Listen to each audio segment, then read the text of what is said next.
Ახლა სტუდიაში შემოგვერთება პოლიტოლოგი ირაკლი გოგავა და მასთან ერთად ვისაუბრებთ როგორც გლობალურ, ასევე ლოკალურ პროცესებზე, რა გზას გადის საქართველო. ეს არის მაინც მთავარი კითხვა. ბატონო ირაკლი, მოგესალმებით. მადლობა რომ ჩვენი სტუმარი ხართ. ვადევნებთ თვალყურს სოფლიოში და განსაკუთრებით ჩვენ კონტინენტზე მიმდინარე პროცესებს და განსაკუთრებით ამ კონტექსტში საინტერესოა ახლა რა გზას გავდივართ და რამდენად რთული იქნება ეს გზა სანამ ომი დასრულდება. მოგესალმებით გიორგი, მაგრამ მაყურებელსაც მე ვესალმებით ცხადია. ეს პროცესი რთულია და პრინციპში ჩვენთვის საქართველოს ზომის ქვეყნისთვის პრობლემები არასდროს არ დასრულდება. 24 საათიანია სუვერენიტეტისთვის ბრძოლა დამოუკიდებელი პატარა სახელმწიფოსთვის. ეს სამყარო საკმაოდ უსამართლო და სახიფათო გარემოა. თუმცა ფინიშამდე ბოლო 10 მეტრის გარბენა ძალიან იწელება ხოლმე და ახლა მაგრამ არის კრიზისული სიტუაციები და არის შედარებით საზღვაო ტერმინს ვიხდი შტილი, როცა მეტნაკლებად მუქარების დონე დაწეულია. დღეს საკმაოდ მაღალია, თუმცა ეს ვერ შეედრება თუნდაც შარშანდელს ან თუნდაც 22 წლის პიკს, როდესაც პირდაპირ ომში ჩართვას გთხოვდნენ. გადატრიალებებს გვიწყობდნენ, ამ პიკებს დაუდექით, ესე წრიული თავდაცვა ჰქონდა საქართველოს ხელისუფლებას და საზოგადოებას, ხალხმა გაიგო ეს ყველაფერი და სიტუაციური მოკავშირეები გახდა ხელისუფლება და საზოგადოება. დიდი იყო საპატრიარქოს ასევე პოზიცია და როლი. ამას ეს გადავაგორეთ, მაგრამ ეხლა რა ხდება? ეხლა ზოგიერთი ძალა მაინც უკმაყოფილოა იმით, რომ ჩვენ გავედით გარემართვიდან. ანუ სუვერენიტეტი მოიპოვეთ, თუნდა აღინიშნოს ახლა პირდაპირ რომ დღეს რა დოზაც გვაქვს სუვერენიტეტის, ასეთი არ გქონია დამოუკიდებლობის მიღების, აი პირველ თვეებში შეიძლება იყო, მაგრამ იმის მერე აღარ. როდესაც კანონიერად არჩეული ხელისუფლება შეიცვალა ძალადობრივი გზით, იმის მერე გარემართვა, გარეგავლენები იყო რთული და ჩვენ არ ვართ უნიკალური. არსებობს სხვადასხვა ქვეყნები, რომლებიც ახლახანს დააღწიეს თავი გარემართვას. ესენი წარმატებული მაგალითებია, მაგალითად თურქეთი, უნგრეთი და როგორ აკეთებენ ესენი სხვადასხვა გზებია ჩვენთვის საინტერესო. ხო, თურქეთმა ძალიან აი მე-20 საუკუნის შუა წლებში მთლიანად თითქმის გარემართვაზე იყო იქ რაღაცა გენერალიტეტი, ნუ იქ ძალიან მკაცრი მეთოდებით იმოქმედა ერდოღანმა 2000-იანი წლებიდან 100,000-ობით ადამიანი გაუშვეს ციხეში, გაასუფთავეს ყველაფერი და დივერსიფიკაცია მოახდინა მიუხედავად ნატოს-ში წევრობისა და ევროკავშირთან ასოცირების შეთანხმებისა, ყველას ელაპარაკებოდა ჩინეთსაც, იქ რუსეთსაც, ამერიკასაც, ყველას. უნგრეთი ცოტა სხვა გზით წავიდა. უნგრეთი უფრო ლეგალური გზით წავიდა, ანუ კანონებით ქმნის ბარიერებს, რომელიც იცავს მის სუვერენიტეტებს. და ალბათ ეს უკეთესი გზა არის ჩვენთვის და პრინციპში რო დაუკვირდეთ, ახლა გავაანალიზოთ ხელისუფლება ამ გზით მიდის.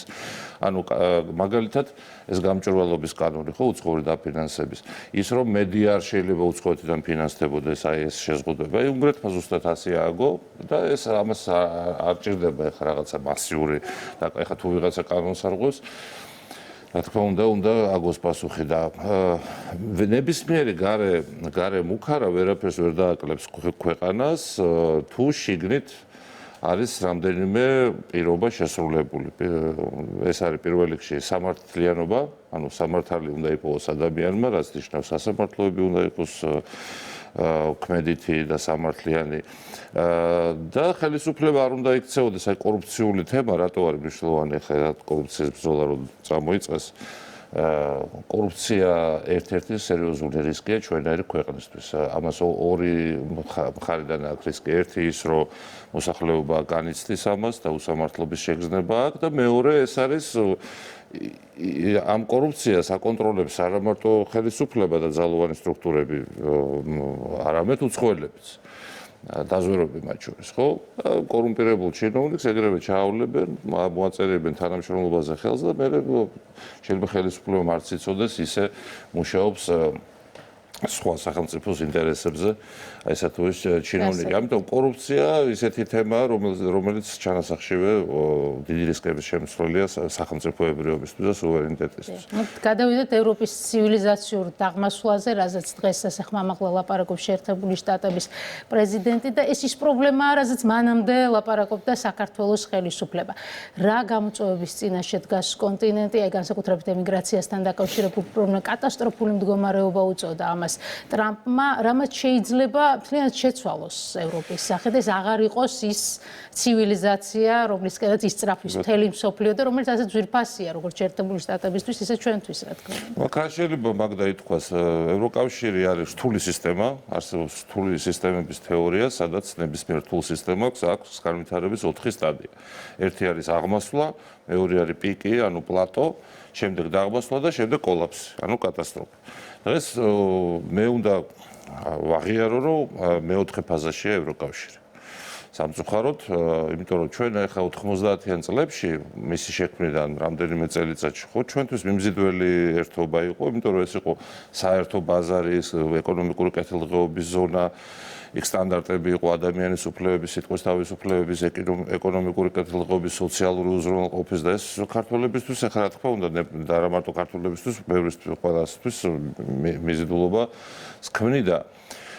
მაგრამ შემდეგ ძალიან შეიცვალა ხასიათი განათლების სისტემა გამოიგონეს რაღაც თავისი იდეოლოგიზება ხდებოდა თითქმის ყველა სფეროს შემდეგ უკვე დაემატა სამხედრო კომპონენტი და ეხლა ჩვენ ეს არ გამოგვიწერია ასე ვთქვათ ხო ანუ ეკონომიკური განზომილება რა თქმა უნდა ჩვენთვის საინტერესო იყო და დღესაც არის ევროპასთან და თუნდაც ევროკავშირთან მაგრამ სამხედრო კომპონენტი და იდეოლოგიური კომპონენტი ეს ჩვენი ინტერესი ნამდვილად არ არის. Ну, უნდა ვთქვათ ესეთი რაღაც, რომ კანონზომიერება არის გეოპოლიტიკაში, როდესაც ევრაზიის კონტინენტის, ანუ ურალიდან ატლანტიკამდე ამ სივრცის აღმოსავლეთ ნაწილი ძლიერდება, დასავლეთი სუსტდება და პირიქით, როცა დასავლეთი ძლიერდება, აღმოსავლეთი სუსტდება. თითქოს ზეარჭურჭელებით არის, მაგრამ ასეთი კანონზომიერება ახასიათებს. დღეს აი ამ დეკადანს უყურებთ ну ახლა დემოკრატიაზე და სიტყვის თავისუფლებაზე უკვე ჩვენ ვართ შეშფოთებული მიუხედავად იმისა რომ ჩვენ რა ვიცი. ო ეს საინტერესოა, იმიტომ რომ არ ვიცი უსმინეთ თუ არა ბრიტანეთის ექს-პრემიერის პოდკასტების სერია, სადაც მათ შორის ყავდა მოქალაქეები, რომლებიც დააკავეს იმის გამო, რომ Twitter-ზე მათთვის მიუღებელ პერსონებზე ან მიუღებელ იდეოლოგიაზე დაწერეს, ხო?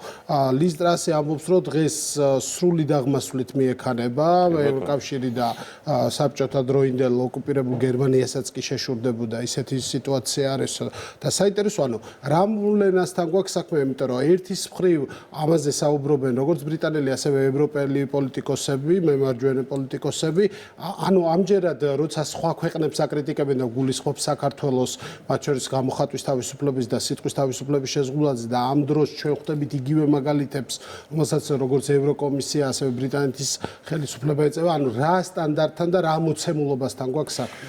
მოსახლეობა დიდ ბრიტანეთში, გერმანიაში, საფრანგეთში მასობრივად არ ეთანხმება მათი ხელისუფლებების, მმართველი რეჟიმების გენერალურ კურსს. ამის გამოვლენა არის, რომ სოციალურ ქსელში მიუხედავად იმისა, რომ არსებობს ერთგვარი სტიგმა, რომ პოლიტიკაზე არ უნდა წერო, იმიტომ რომ პასუხს მოგთხოვს სამართალდამცავი სისტემა, მაინც ბევრი რისკავს ამას, ხო? ეხლა დღეს მაგალითად ელონ მასკმა გამოაქვეყნა სტატისტიკა. აღმოჩნდა რომ სოციალურ ქსელში პოსტების გამო 12000-ზე მეტი ადამიანი დიდ ბრიტანეთში არის უკვე გასამართლებული. აღმოჩნდა რომ ბოდიში გერმანიაში 3500 ადამიანზე მეტია სოციალურ პოსტის გამო გასამართლებული. და საფრანგეთშიც არის ასეთი მაგალითები ასეულობით და თითქმის მოედო ეს ეპიდემიასავით და ეს რას ნიშნავს რომ ხალხი არ ეთანხმება მასიურად რაღაცას და იმდენად პრობლემაა ეს ხელისუფლებისთვის რომ ურჩევნია ოღონდ ეს გააჩუმოს, ციხეში გაუშვას და ასე შემდეგ. ეხლა რასთან გვაქვს საქმე? საქმე გვაქვს ულტრალიბერალური გლობალისტების ციტადელთან, რომელიც დღეს ევროპაშია, ბაიდენის დროს ამერიკაშიც იყო, მაგრამ იქ დასუსტებული არიან ტრამპის მოსვლის გამო და ტრამპი პირდაპირ ღია ომს უცხადებს მათ. ტრამპის პროქსი ფიგურები ამერიკაში პირდაპირ ამბობენ, რომ ევროკავშირი უნდა დაიშალოს, მაგალითად ტომას მასი, კონგრესმენი. მასკიც იგივეს ამბობს, ხო, მიუხედავად ახლა კონფლიქტებისა, რაც იყო თითქოს საჯარო სფეროში, მაინც აქვთ გუნდური შეგრძნება ამ ფიგურებს. მოკლედ დღეს იქნება დიდი კოალიცია გლობალისტური ევროპის წინააღმდეგ. ამაში შედის არა მარტო ტრამპი და მისი ადმინისტრაცია, არამედ ზოგიერთი ევროპული სახელმწიფოებიც, ხო? გამოიკვეთა რა რამდენიმე სახელმწიფო, რომელმაც შეიძლება ცენტრიდანული აჩქარება გააღრმავოს ევროპაში. ანუ ევროპაში ინტეგრაციული პროცესები დასრულდა, იწყება დეზინტეგრაციული პროცესები, ანუ ცენტრიდანული პროცესები. ეს არის იტალია, უნგრეთი, რა თქმა უნდა, სლოვაკეთი, ავსტრია და შესაძლოა პოლონეთი. ასე მოიაზრებს ახლა ტრამპის გუნდი, ხო, და დაიწერა კიდევაც ამერიკულ ანალიტიკაში. ეს სერიოზული ნაბიჯი იქნება, თუ ასე მოხდა და ტრამპიც არ ერიდება ახლა პირდაპირ ამბობს, რომ მხარს დაუჭერ მემარჯვენე ევროსკეპტიკურ ძალებს. როგორც ეს გააკეთა ურბანის მიმართ და იგივეს აკეთებს იტალიის პრემიერის მიმართ, რომელიც ასევე მემარჯვენეა და ფიქრობ, რომ პოლონეთშიც ის მიაღწევს წარმატებას. აი, განსხვავებული აზრის დათრგუნვის ამ პროცესში რა როლს ასრულებს BBC? რა ინსტრუმენტია ეს მედია, რომელიც აი ბოლო დროს თავს დაესხა საქართველოს საერთაშორისო იმიჯს, რეპუტაციას ქვეყნისას ასეთი ბრალდებებით? BBC-ს სიუჟეტი, ხა BBC ჩახედო წესდებებში და რეგულაციებში თითქოს რაღაცა თითქოს დამოუკიდებელი პოლიტიკა აქვს, მაგრამ ეხლა ყველაფერი იცის. BBC ახორციელებს ახალისუფლებო პოლიტიკას. შენ შემთხვევაში დაზვერვასაც ეხმარება თავისი მიზნების მისაღწევად, საჭირო უცხოელი პოლიტიკოსების გაპიარებასაც ემსახურება და ბრიტანეთის სახელმწიფოსთვის საჭირო საქმეს აკეთებს. ფორმალურად შესაძლოა ეს ელჩმარო უარყო, რომ BBC არ არის სახელმწიფო, შეიძლება არ ეწეროს, რომ სახელმწიფო დაკვეთას ასრულებს, მაგრამ რეალობას მიწაზე სხვა არის.